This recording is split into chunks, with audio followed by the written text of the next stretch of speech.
With a tug gently nudging amidship, the Mary Whalen prepares to leave her winter berth.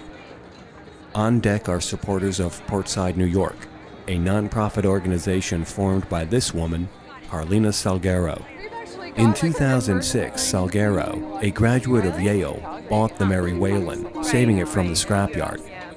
Since then, she's used the oil tanker as an example of her vision for New York's waterfront. Portside is not a restoration project. Portside is not a historic vessel project. The Mary Whalen, though we love her, is a means to an end. The goal is actually to create a waterfront hub with a mixture of uses and things, which would be itself an example of what we could do on the waterfront. Today, Salguero's task is not quite unlike that of New Yorkers facing alternate day parking. But in this case, she has to move the 600-ton tanker from its berth here in the Brooklyn Navy Yard, taking it out into the East River under the Manhattan and Brooklyn bridges, and tie up at the tanker's summer slip at the Red Hook Container Port. Since the Mary Whalen has no working engine, Salguero depends upon assistance from the tug June K, whose mate, George, is one of the best boat handlers in New York Harbor. Tell you what, we get the strap next. Want it after forward, George. Let's see. For generations, men like George and his crew have worked the New York waterfront.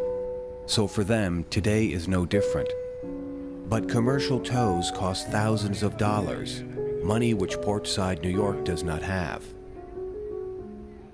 KC Transportation used to own the Mary Whalen. In keeping with a long commitment to Salguero's work, KC has donated the June K's services, allowing the younger vessel to guide her older sister into her summer home. The June K was towing us, and they were actually hired by KC Transportation, who has been towing us around. They didn't have a tug available, so KC actually paid that company to move us. KC, under the name of Eckloff, used to own this boat, and it's kind of like a family affair. They've been really good to us.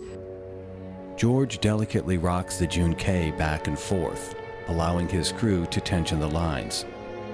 The tie-up is the critical point for any safe tow. With a close watch over the stern, George remotely operates the tug's engines while his crew secures the final line. With one final check, George returns to the wheelhouse while passengers look on. When all appears set, George radios the command to cast off.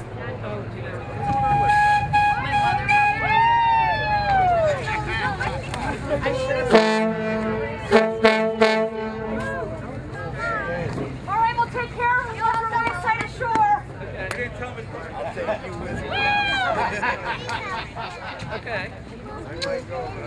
You guys need to stick to the door. I'm sorry to say goodbye. The difference in moods between the passengers on deck and those left behind appear to highlight the effect Salguero's oil tanker has had on those who encounter it. The goal is to connect the maritime and the... George carefully backs the Mary Whalen out of her slip, keeping an eye out for other vessels, while a crew member remains on board to assure all is well.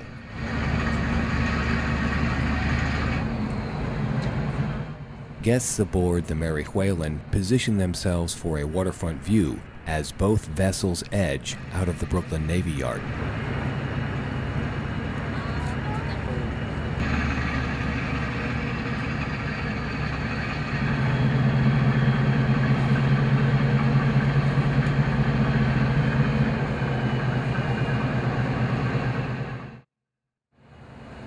George is now going forward.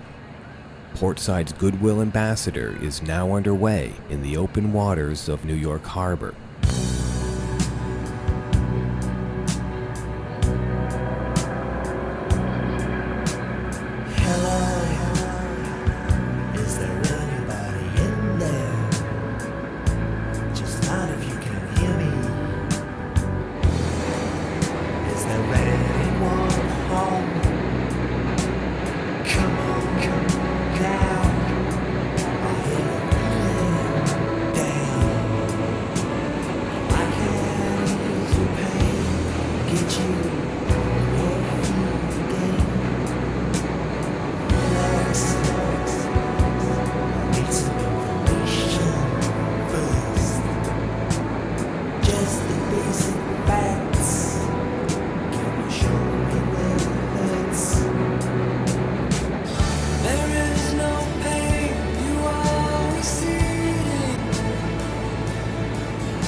Sitting off the Red Hook container port, George keeps both vessels stationary despite buffeting winds and strong currents.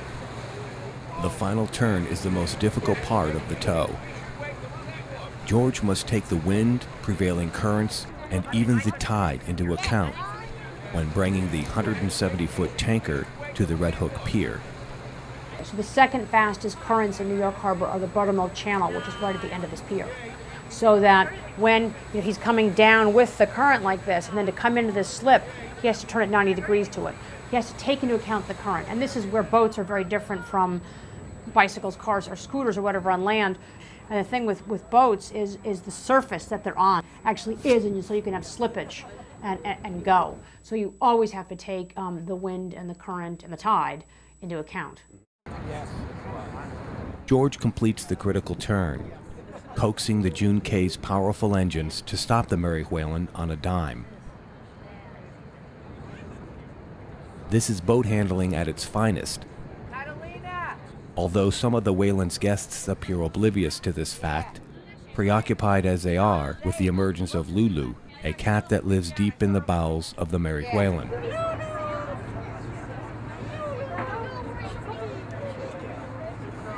She says, "I'm home again." George moves the Whalen's bow close to the pier, allowing his crew to secure the first line. As portside supporters continue festivities on deck, George pivots the entire tanker. A second line is tied off its stern. And with that, the job is complete. The Mary Whalen is home.